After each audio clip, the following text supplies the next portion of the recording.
अत्याचार के विरुद्ध खड़ा होना अपना दायित्व समझ समाज के लिए शस्त्र उठाने वाला एक ऐसा बैरागी जिसने अपने समग्र जीवन को एक तपस्या बना मुगलों के विरुद्ध निरंतर लड़ा। मुगलों द्वारा अपने 4 वर्ष के पुत्र की अपने ही सामने क्रूर हत्या देखने के बाद भी निर्भीक हो अमानवीय यातनाएं सहन कर मौत को गले लगा, परंतु गुरु आस्था से डिगा नहीं वह शेर। अक्टूबर 1670 जम्मू कश्मीर के पुंछ जिले के राजौरी गांव में एक स्थानीय समृद्ध जमींदार पिताजी रामदेव राजपूत डोगरे के वहां लक्ष्मण देव का जन्म हुआ।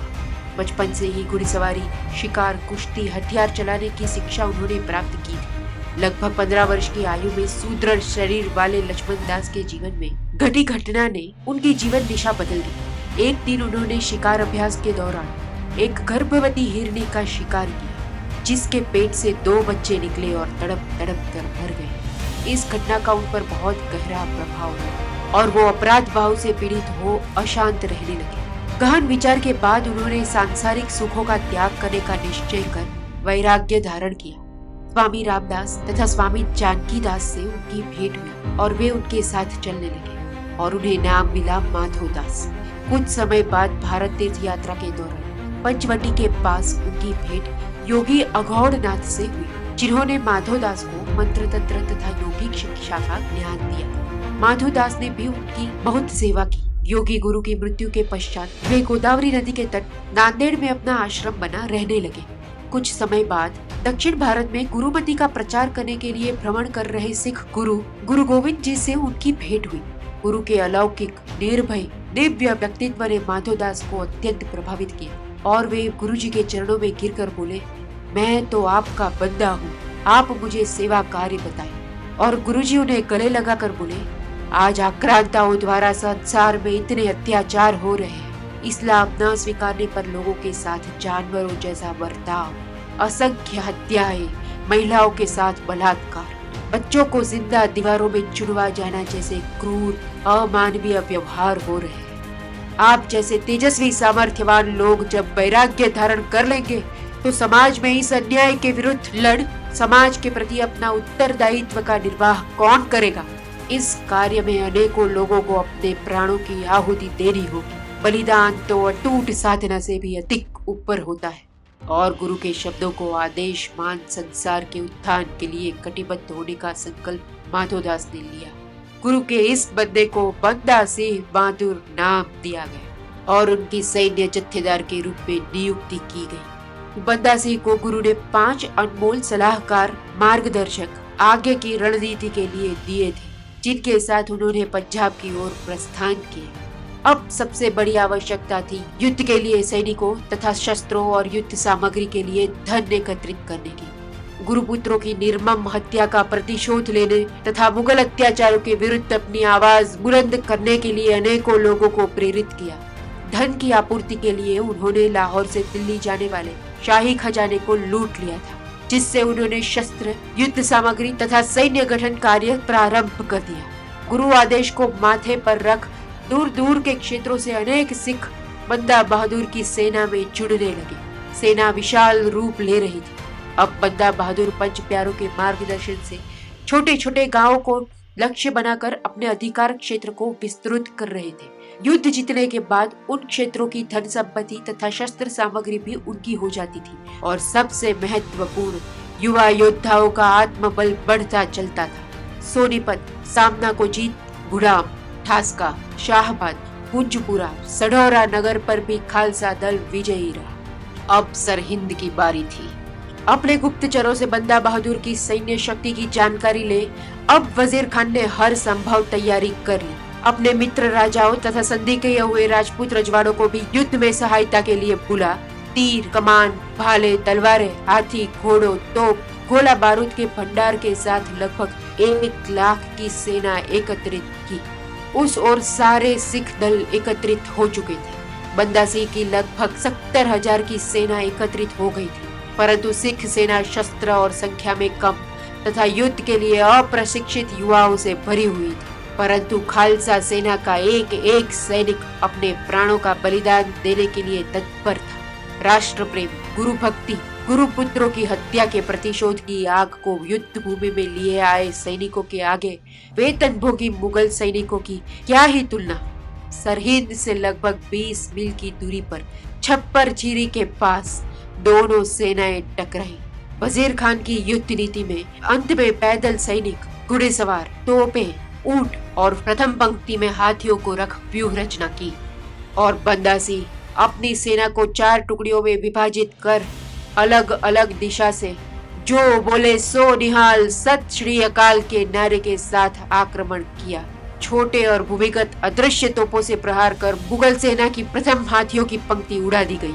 हाथियों में भगदड़ मच गई और योजना के अनुसार वृक्षों की आड़ से खालसा योद्धा शत्रु के तोपचियों पर अचूक वार करने लगे और इस परिस्थिति का लाभ उठा बंदा सिंह और अजीत सिंह की खालसा घुड़सवार टुकड़ी मुगल सेना की मध्य में घुसकर उन पर टूट पड़ी।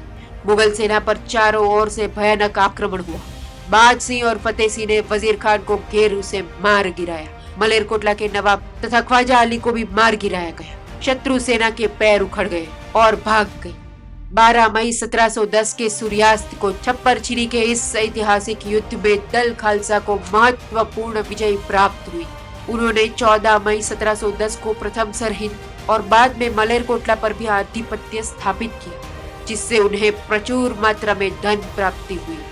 अब बंदा बहादुर ने जीते हुए समस्त प्रदेशों का दायित्व अपने साथियों को टुकड़ी में बांट उन्हें सौंप मुखलिसगढ़ को अपनी राजधानी बना वहां लोहगढ़ किले का निर्माण किया गया, जो बंदा सिंह का स्थायी शासन केंद्र बना।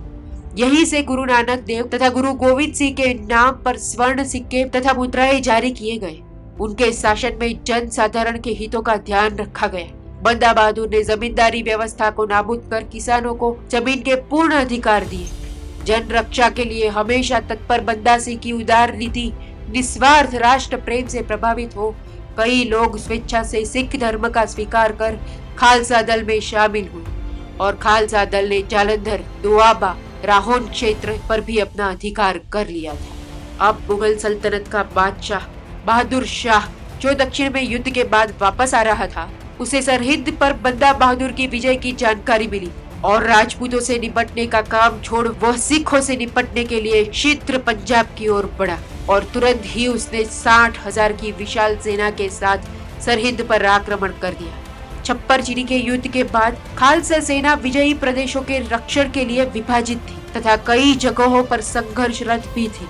फिर भी दल खालसा का मुगल सेना से भयंकर संघर्ष हुआ, परंतु इस युद्ध में मुगलों ने सरहिंद, सडोरा और 1 दिसंबर 1710 को राजधानी लोहगढ़ को भी जीत लिया। परंतु बंदा सिंह बहादुर तो गोला बारूद, शस्त्रों और सैनिकों के साथ जंगलों के रास्ते पलायन कर चुके थे। हार के बाद भी खालसा दल ने लक्ष्य प्राप्ति के लिए कार्य पर रोक न लगी। लोग फिर से किरतपुर एकत्रित होने लगे। सेना एकजुट हुई और बंदा ने बिलासपुर किले को अधिकार में लिया और फिर से उन्हें पर्याप्त धन उपलब्ध हो गया। कई पर्वतीय नरेश भी पराजय के डर से बंदा सिंह से जुड़ गए। उस बीच चंबा क्षेत्र के नरेश अपनी कन्या का विवाह प्रस्ताव ले बंदा सिंह के पास आए और उन्होंने राजनीतिक कारणों से प्रस्ताव मान्य रखा। कुछ माह चंबा क्षेत्र में व्यतीत करने के बाद खालसा दल को संगठित कर पठानकोट पर आक्रमण करने की योजना बनाई गई। उस बीच उनकी पत्नी गर्भवती हो चुकी थी। सिख लक्ष्य प्राप्ति के लिए पूरी ताकत से उतर आए। अनेकों युद्ध नीति का उपयोग करते बहरामपुर, रायपुर, बाटला, औरंगाबाद, पसरूर जैसे नगरों को अपने अधिकार में ले ली। दल खालसा ने जम्मू में बादशाह के भेजे हुए मोहम्मद आमिर खान को बुरी तरह से परास्त कर दिया था। यह समाचार बादशाह को मिलने के बाद उसका स्वास्थ्य अधिक बिगड़ गया और अपना मानसिक संतुलन भी खो बैठा। इस समय का लाभ ले दल खालसा ने सढौरा तथा लोहगढ़ के किले को भी वापस ले लिया। 18 फरवरी 1712 को बादशाह का देहांत हुआ और उसकी मृत्यु के बाद बाप दादा की परंपरा के अनुसार ही गद्दी के लिए युद्ध हुआ, जिसमें अय्याश और अयोग्य जहांगीर शाह ने अपने ही भाइयों की हत्या कर गद्दी पर बैठा, जिसका लाभ उठाते उसके भतीजे फर्रुख सियार ने आक्रमण कर उसकी हत्या कर दी और उसने बादशाह की गद्दी पर अपना अधिकार कर लिया। उसने तुरंत ही सिखों से निपटने के लिए युद्ध नीति बनाई। मुगल सरदारों ने लोहगढ़ के किले को 6 माह तक घेर लिया, परंतु बंदा सिंह अपने सैनिकों के साथ मौका देख नाहन की पहाड़ियों में पलायन कर गए। पंजाब में सिखों को बागी घोषित कर दिया था।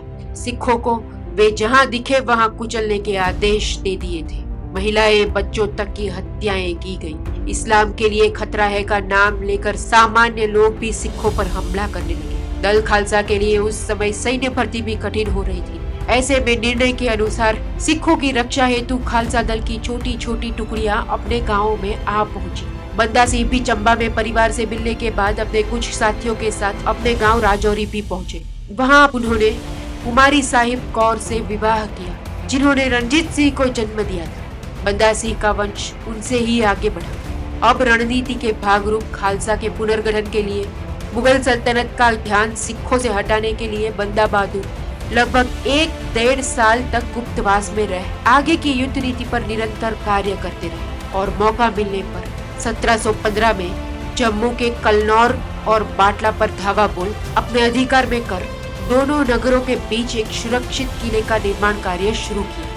परंतु उस ओर मुगल लश्कर खालसा के विरुद्ध युद्ध के लिए विशाल सेना के साथ आ पहुंचा। लगभग 10 गुना अधिक लश्कर के सामने भी सिख अदम्य साहस शौर्य के साथ अभय हो डटे रहे, परंतु संख्या के बल पर मुगल उन पर हावी हुए। अब सिख पीछे हटकर गुरदासपुर नंगल की गढ़ी में सुरक्षित पहुंच गढ़ी को युद्ध स्तर पर शस्त्र, गोला बारूद, सैनिकों का जमावड़ा कर गढ़ी को किले में बदलने का कार्य प्रारंभ किया। मुगलों से अंतर बना रहे तथा युद्ध के लिए समय मिले उस हेतु से किले के आसपास खाई बना पास की नहर से उसे पानी से भर दिया गया और नहर का पानी आसपास में फैला दलदल का विस्तार भी बना दिया गया। उस ओर विशाल मुगल सेना ने किले को घेर सभी मार्ग बंद कर दिए थे। इस आक्रमण का सिखों ने बहादुरी तथा जुनून से प्रतिकार भी किया, परंतु अपेक्षा के उलट मुगलों ने घेरा और तंग कर दिया। महीनों तक वहां डटे रहे। अब किले में अन्न की भारी कमी हो गई थी। लोग भूख से मर रहे थे। महिलाएं, बुजुर्ग, बच्चों की हालत दयनीय थी। ऐसी स्थिति में बंदा सिंह उनको छोड़ पलायन करने के पक्ष में नहीं थे। कई खालसा सैनिकों ने भूख से मरने के बदले स्वयं शत्रु सेना के सामने युद्ध में उतर शहीद होना स्वीकार किया। ऐसी परिस्थिति में बंदा सिंह बहादुर ने स्वयं आत्मसमर्पण करने का प्रस्ताव रखा और किले के दरवाजे खोल दिए गए। शत्रु सैनिक सिखों के खौफ के कारण कांपते पैरों से अंदर घुसे और अंदर का दृश्य देख उनके पैरों में जोश आ गया। बंदा बहादुर आत्मसमर्पण के लिए खड़े थे। निशस्त्र बंदा बहादुर को देख मुगल अपनी शूरवीरता का प्रदर्शन करने लगे। उनको बेड़ियों में जकड़ यातनाएं देने लगे। भूख से बेसुध सिखों को काट उनके शरीर के हिस्सों को भालों में टांग दिया गया और किला तहस नहस कर दिया गया। सिखों के कटे हुए सिर मुगल सैनिक अपने भालों में टंगा कूच करने लगे। 27 फरवरी 1716 बादशाह फर्रुखसियर ने बंदा सिंह और उसके साथियों को त्रियोलिया कारावास में डाल दिया और उनकी पत्नी तथा 4 वर्ष के बेटे अजय सिंह को दरबार खान नाजर में ले जाया गया। बंदा सिंह की पत्नी ने भी आत्मसम्मान के लिए कुएं में कूद आत्महत्या कर ली। 5 मार्च 1716 सारे नगर के सामने दिल्ली के त्रियोलिया दरवाजे के चबूतरे पर प्रतिदिन 100 सिखों की हत्या की जाने लगी। हत्या से पहले हर एक सिख को मृत्यु के बदले इस्लाम स्वीकार करने का तुच्छ प्रस्ताव रखा जाए। तब बहादुर सिख बिना काजी की पूरी बात सुने जल्लाद के पास जाकर सिर कटवाने के लिए खड़े हो जाते। कई सिखों को फांसी दे उनके शवों को चबूतरे पर उल्टा लटकाया जाता ताकि शव नोचते पक्षियों को देख लोगों में बादशाह का खौफ बना रहे। 12 मार्च 1716 से लेकर 3 माह तक बंदा बहादुर और उनके साथियों को अनेकों यातनाओं के साथ 2 ही प्रश्न पूछे जाते। एक कि उनके पीछे किसकी ताकत है और दूसरा आपका विशाल धन भंडार कहाँ छुपा है। परंतु यह तो सिख थे। गुरु भक्ति के आगे यातनाएं तो कहाँ खड़ी रह पाती। 9 जून 1716 सूर्योदय के साथ ही सिखों की खिल्ली उड़ाने के उद्देश्य से बंदा सिंह को लाल पगड़ी, शाही पोशाक पहनाया गया। पिंजरे में डाल और हाथी पर बिठा उन्हें उनके पुत्र अजीत सिंह और अन्य साथियों को मारते पीटते हुए नगर के सामने खिल्लियां उड़ाते हुए जुलूस निकाला गया। यही तो मौका था लोगों को मुगल बादशाह की मर्दानगी दिखाने का। परंतु सिखों के मुख पर ना चिंता ना उदासी, चित्त में मात्र प्रसन्नता थी और मुख पर बस एक नाम, जो बोले सो निहाल, सत श्री अकाल। वे शहीदी की ओर जा रहे थे। फिर बंदा बहादुर को चौराहे पर बिठा मुगल अपना एक अंतिम घिनौना दांव खेलने लगे। इस्लाम स्वीकार करो या फिर मृत्यु। प्रस्ताव ठुकरा दिया गया। तब मुगलों ने उनके पुत्र को उनकी गोद में डाल एक पिता को पुत्र की हत्या करने के लिए कहा। तब बंदा सिंह ने दृढ़ स्वरों में कहा कि ऐसे कार्य में तो आप मुगल निपुण हैं। और मुगलों ने उनके मात्र 4 वर्ष के पुत्र की हत्या कर दी और उसके तड़पते हृदय को निकाल पिता बंदा सिंह के मुंह में ठूस दिया। कैसा अमानवीय, नीच, घिनौना व्यवहार। परंतु वह शेर बंदा सिंह बहादुर यह सब भी प्रभु की इच्छा समझ बिना विचलित हुए पत्थर की मूर्ति के भांति सब कुछ देखता रहा।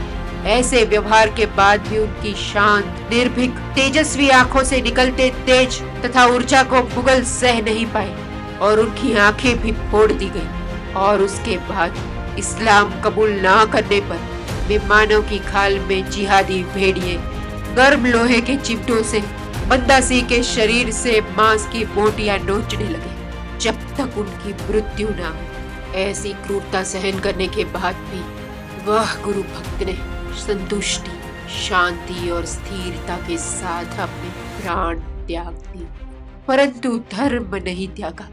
बाकी बचे सिखों की भी ऐसी ही क्रूर हत्या की गई। वैराग्य छोड़ समाज और धर्म रक्षा के लिए निरंतर संघर्षों में अपना समग्र जीवन समर्पित करने वाले तथा इस्लामी जिहादियों द्वारा किए गए ऐसे नीच अमानवीय क्रूरता को भी प्रभु की इच्छा समझ सहन करने वाले ऐसे पुत्र को पाकर भारत माँ की भूमि धन्य हो गई और भारत माँ की हम संतानें अनेकों जन्मों के लिए उनके ऋणी